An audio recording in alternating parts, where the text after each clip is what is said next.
Selamat pagi anak-anakku sekalian. Apa kabarnya di pagi hari ini? Saya harap semua tetap dalam keadaan sehat dan tetap semangat. Di pagi hari ini kita bertemu dalam pelajaran IPA di kelas 8 dengan saya, Ibu Tresia Siregar. Adapun topik pelajaran kita hari ini mengenai getaran, gelombang, dan bunyi. Dengan tujuan pembelajaran, 1. Menjelaskan pengertian getaran. 2. Menyebutkan contoh getaran dalam kehidupan sehari-hari. 3. Mengidentifikasi frekuensi dan periode getaran. 4. Menganalisis hubungan antara frekuensi dan periode getaran. 5. Menjelaskan pengertian gelombang. 6. Membedakan antara gelombang mekanik dan gelombang elektromagnetik. 7. Menjelaskan pengertian gelombang transversal. 8. Menjelaskan pengertian gelombang longitudinal. 9. Menjelaskan penerapan konsep gelombang dalam kehidupan sehari-hari. 10. Menjelaskan pengertian bunyi. 11. Menjelaskan sifat-sifat bunyi. 12. Menjelaskan karakteristik bunyi. 13. Menyebutkan jenis-jenis bunyi pantul. Dan yang ke-14, menganalisis hubungan antara cepat rambat bunyi dan jarak tempuh.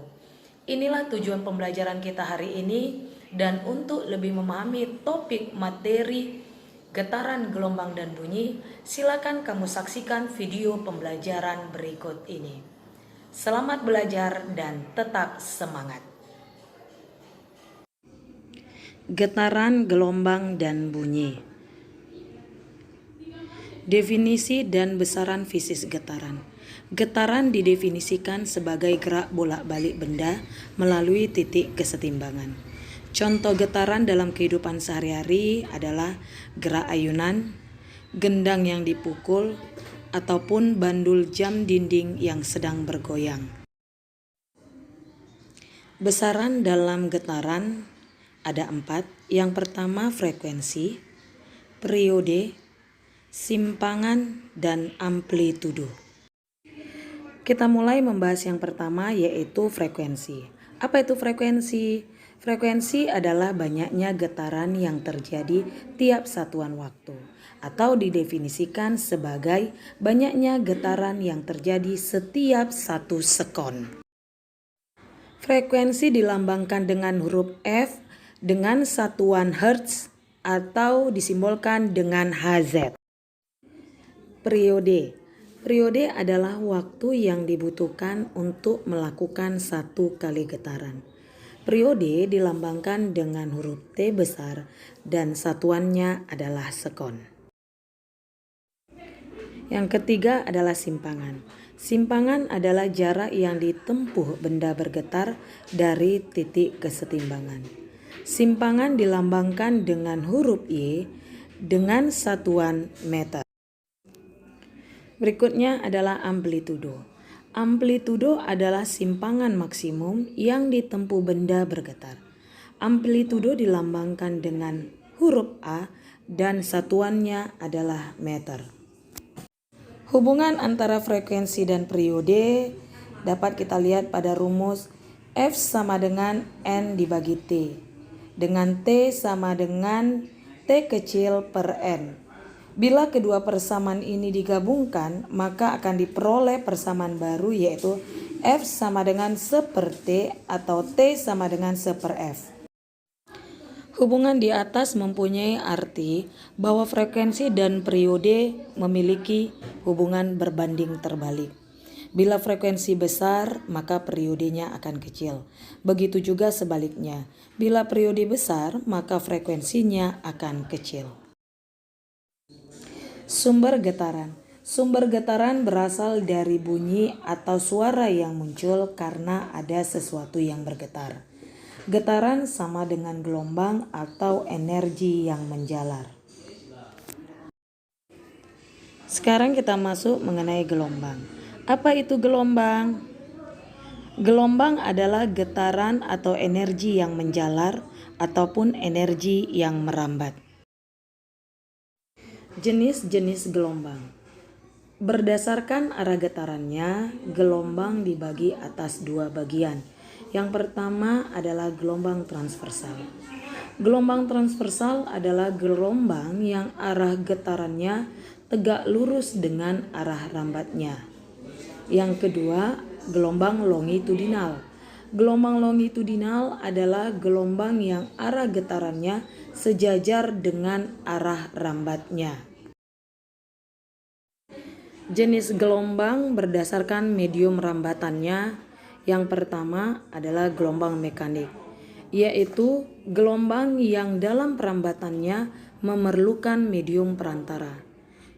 Beberapa contoh dari gelombang mekanik misalnya adalah gelombang air, gelombang tali, gelombang transversal, dan gelombang longitudinal. 2. Gelombang elektromagnetik adalah gelombang yang dapat merambat tanpa memerlukan medium perantara. Contohnya adalah gelombang cahaya dan gelombang radio. Cepat rambat gelombang. Cepat rambat gelombang adalah jarak tempuh gelombang tiap satuan waktu. Dengan rumus V sama dengan S per T. Bila S sama dengan lambda, maka V sama dengan lambda per T.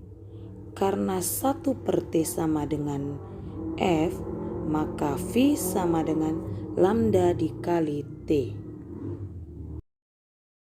Sekarang kita masuk materi bunyi. Bunyi adalah getaran yang merambat sebagai gelombang melalui media transmisi seperti gas, cair, dan padat. Karakteristik bunyi. Ada 4 karakteristik bunyi. Yang pertama yaitu nada. Nada adalah bunyi yang frekuensinya teratur. Kedua, desa. Desa adalah bunyi yang frekuensinya tidak teratur. Yang ketiga, warna bunyi, yaitu bunyi yang frekuensinya sama tetapi terdengar berbeda. Dan yang keempat, dentum adalah bunyi yang amplitudonya sangat besar dan terdengar mendadak. Sifat-sifat bunyi. Sifat-sifat bunyi meliputi 1. Merambat membutuhkan medium. 2. Merupakan gelombang longitudinal. Dan 3. Dapat dipantulkan. Frekuensi bunyi. Frekuensi bunyi terdiri atas 1. Infrasonik adalah bunyi dengan frekuensi kurang dari 20 Hz. Contohnya bunyi yang hanya bisa didengar oleh hewan, misalnya anjing, jangkrik, dan lain sebagainya. Yang kedua, audiosonik adalah bunyi dengan frekuensi 20 sampai 20 ribu Hz. Bunyi yang hanya bisa didengar oleh manusia. Yang ketiga, ultrasonik adalah bunyi dengan frekuensi di atas 20 ribu Hz. Contoh hewan yang dapat mendengar ataupun menghasilkan bunyi ultrasonik adalah lumba-lumba, kelelawar, dan lain sebagainya.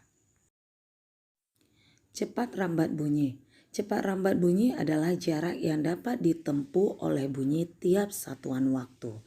Cepat rambat bunyi dinyatakan dengan rumus V sama dengan S per T, di mana V adalah kecepatan, S adalah jarak, dan T adalah waktu. Jika diketahui frekuensi atau F, panjang gelombang atau lambda, dan periode atau T, maka cepat rambat bunyi atau V sama dengan lambda dikali frekuensi atau V sama dengan lambda dibagi periode.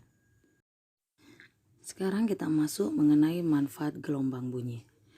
Ada beberapa manfaat gelombang bunyi, antara lain 1. Dapat digunakan mengukur kedalaman laut. Kedua, dapat digunakan untuk mendeteksi janin dalam rahim seorang ibu. Ketiga, mendeteksi keretakan suatu logam. Dan keempat, diciptakannya speaker termasuk pemanfaatan gelombang bunyi frekuensi audiosonik.